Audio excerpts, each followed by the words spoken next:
Now, when the home time bell rings at school, most children can't wait to get out of the gates, but not so at Bushy Hall School in Hertfordshire, where one particular schoolchild really doesn't want to leave.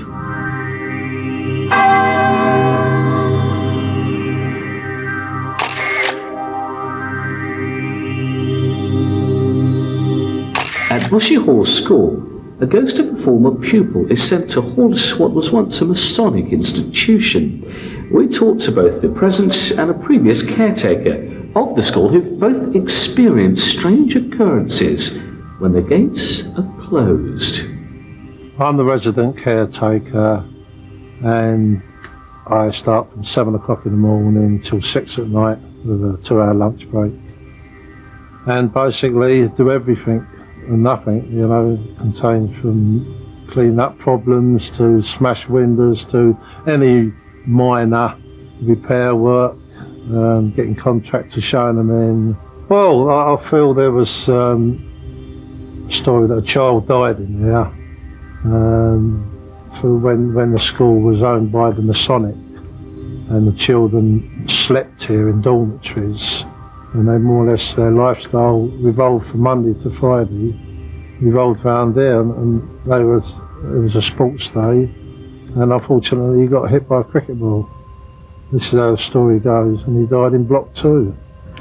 Well, I came here in 1972-73, and a story was told to me that one of the boys from the Masonic was playing cricket out on the field, and he was hit on the head with a cricket ball. Whether it's right or wrong, I don't know. But he was carried into block 2. We knew it was block 2 then. And he died. And ever since, they've had the tale that there is a ghost in block 2. Well, when I open up in the winter sometimes, I'll start 7 o'clock in the morning, or I'm closing the blocks after evening lettings. You can see what's strange. I don't know whether it's just my imagination, just the light, or when you start at one end of the cloisters and you've got the evening night or the morning mist. It is quite eerie. I always walked around the school with my dog. It was a blue male collie. I walked around the school either opening, well, I never used to close the school because the assistant caretakers used to do it, opening the school at 7 o'clock in the morning. And I was always on my own, and it was in winter, it was dark, and that was the most time that we had these feelings. And whenever I got to certain places, and it happened on various occasions, the dog stopped, and his fur used to sort of go straight. And I used to say, "Come on, Peppy," and he used to just walk on. And it happened quite a few times. But have there been any other spooky sightings in the school? Only block 4, where we've had cleaners, and they've reflected on lights being turned off or going off. We have teachers in weekends who come into the blocks with shunt locks which de-alarm certain blocks, but they've never reported anything too eerie to me. I always tell them to lock themselves in to make them feel that much safer. No, I wouldn't say I'm scared. I feel a ghost if there is anything there, but that won't do you no harm. I feel. If you've got experience of life, and the older you get, you tend to develop, I don't know, something through your own experience of life. You get your ups and downs. The school has never been investigated by a medium. Yes, I'd like to feel if there is something here. It'd be a lovely thing for the school. It wouldn't do the school any harm. It's a great public relations thing as well. So we called in the help of mediums Keith Hudson and Dave McCready to see if they could find this lost soul. Myself and Keith professionally go round to people's houses and help departed spirits to move on. It's rather the equivalent of doing a funeral service without going to all the bother of the ceremony. What we do is we help in guiding spirits who assist in this particular job, and normally within about 15-20 minutes we can get the departed on their way. and they'll never come back again, except to say thank you now and again, but otherwise gone. So we sent Dave and Keith around the school to see what they could find. We found this chap. He wasn't in the buildings at all. We found him out here on the playing fields at the moment.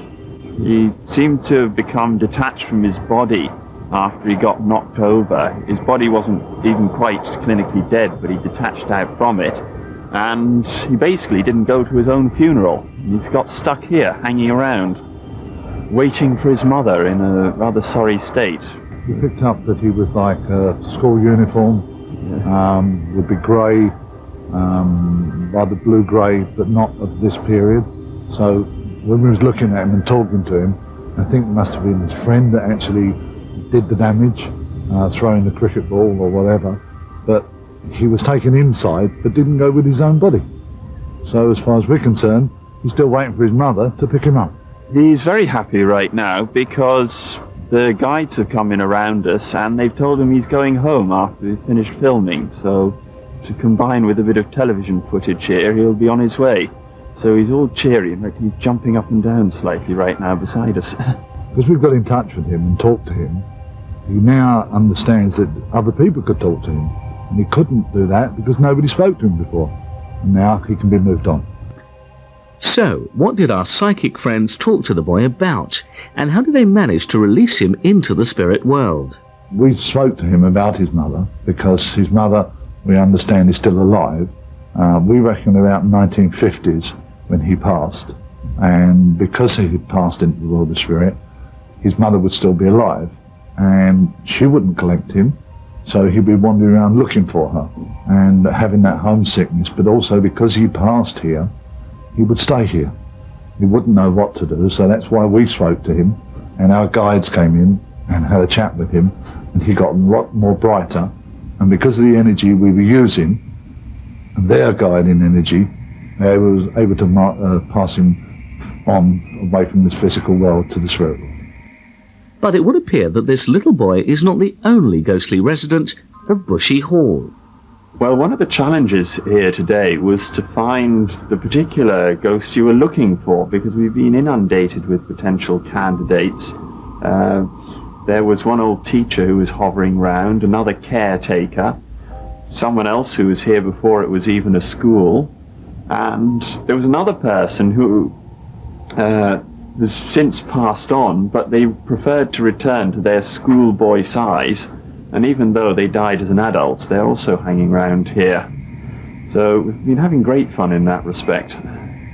As we've discovered over the years on the Y-Files, it's not unusual for ghosts or spirits to be trapped in a particular place or building. And sometimes it takes the work of a psychic, like David or Keith, to come along and release them, to move them on. In fact, I've often sat in rescue circles, and it can sometimes be an immensely emotional moment when the spirit is able to finally move on and reach its final destination. And that, it appears, could be what's happened here.